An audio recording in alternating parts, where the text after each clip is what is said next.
Smart Ahmednagar news. अमरावतीमध्ये doctor Babasaheb आंबेडकरांच्या पुतळ्यासमोर इरविन चौक येथे मला बोलण्याची संधी दिली ते माझं झालेलं भाषण।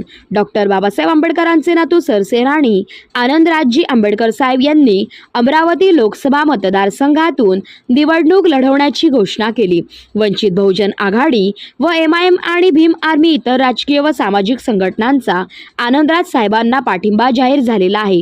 संपूर्ण आंबेडकरी जनता आणि संविधानप्रेमी जनता साहेबांच्या पाठीमागे उभी आहे। नक्की अमरावती लोकसभा मतदारसंघामध्ये साहेब निवडून येतील। जनतेला मोठ्या प्रमाणात साहेबांना साथ देण्याचे आवाहन करण्यात आले व सर्व सामाजिक संघटना साहेबांच्या सोबत आहे हे देखील आवाहन करण्यात आले। या कार्यक्रमांमध्ये आम्ही सर्व उपस्थित होतो। साहेबांना साथ द्या आणि बहुमताने निवडून आणा हेच आवाहन करतो। सम्राट अशोक सेना महाराष्ट्र राज्य आकाशदादा शिरसाट। जय शिवराय, जय भीम।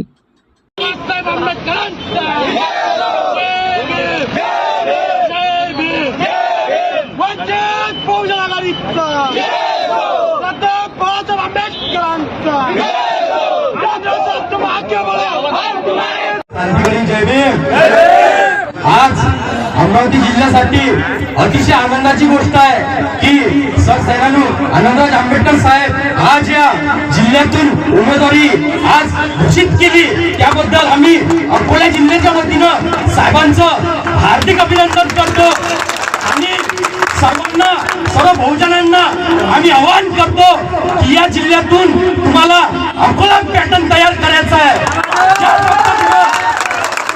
डॉक्टर बाबासाहेब आंबेडकरांनी या महाराष्ट्राला अकोला जिल्ह्याचं पॅटर्न तयार करून दिलं। तेच पॅटर्न आता पुन्हा अमरावती जिल्ह्यात तुम्ही तयार करून दाखवा।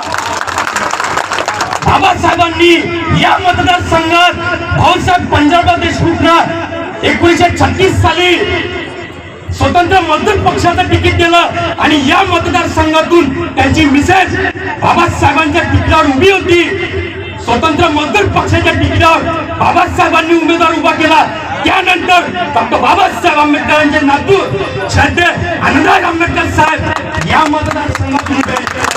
आम्ही सर्व बहुजनांना आवाहन करतो की तुम्हाला संविधान वाचवण्यासाठी आज अमरावती जिल्ह्यातून आनंदराज आंबेडकर साहेबांना बहुमताने निवडून आणायचं आहे। एवढंच मी अकोला जिल्ह्याच्या वतीनं सर्वांना आवाहन करतो आणि मला बोलण्याची संधी दिली त्याबद्दल मी मनापासून धन्यवाद देतो। जय भीम, जय टिपू सुलतान।